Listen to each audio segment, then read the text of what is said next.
Visual metaphor இதை வச்சு நிறைய தமிழ் சினிமாக்களும் உலக சினிமாக்களும் வந்திருக்குது. மெட்டஃபோர்னா ஒரே குணாதிசயங்கள் உள்ள ரெண்டு பொருட்களை கம்பேர் பண்ணி காட்டுது.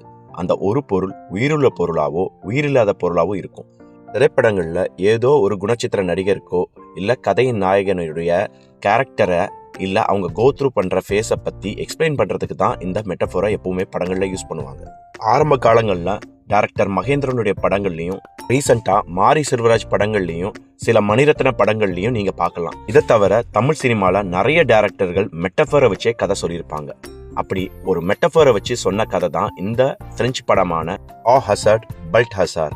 இந்த படத்துல ஹீரோயின் கோத்ரூ பண்ற ஃபேஸை எக்ஸ்பிளைன் பண்றதுக்கு கழுதைய மெட்டஃபோரா யூஸ் பண்ணியிருப்பாங்க.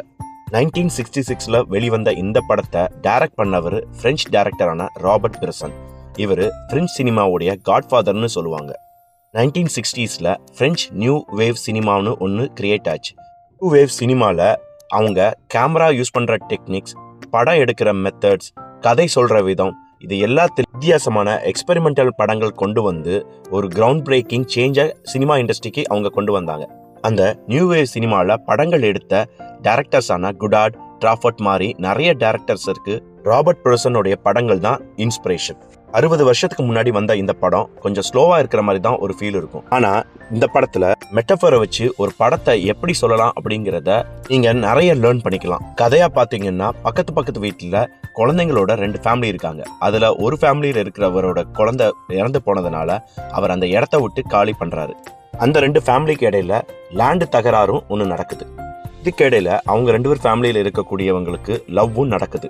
பல காரணங்கள்ல அந்த லவ் சேராம போகுது. அதுக்கப்புறம் அந்த பொண்ணு கோத்ரூ பண்ற ஃபேஸை கழுதை கோத்ரூ பண்ற ஃபேஸோட கம்பேர் பண்ணி சொல்லியிருப்பாங்க. ராபர்ட் பிரசனுடைய படங்கள் மினிமலிஸ்டிக் சினிமா அப்படின்னு சொல்லுவாங்க. மினிமலிஸ்டிக் சினிமானா அதிகமான பொருட்செலவு இல்லாம, அதிகமான டிஸ்ட்ராக்ஷன்ஸ் இல்லாத ஸ்ட்ரெயிட்டான கேமரா ஆங்கிள்ஸ் மூலியமா ரொம்ப சிம்பிளா சொல்லியிருக்கிற பேர் தான் மினிமலிஸ்டிக் சினிமா. ஆக்டர்ஸுடைய முகத்தையே எல்லா தடவையும் காட்டாம கை கால்கள் அதுல இருக்கிற ரியாக்ஷனை வச்சே படங்கள் சொல்லுவார்.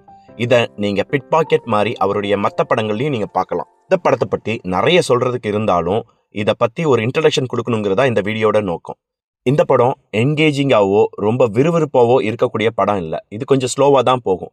இந்த படம் பார்க்க விருப்பம் இருக்கவங்க முபி அப்படிங்கிற OTT தளத்துல பார்த்து என்ஜாய் பண்ணுங்க.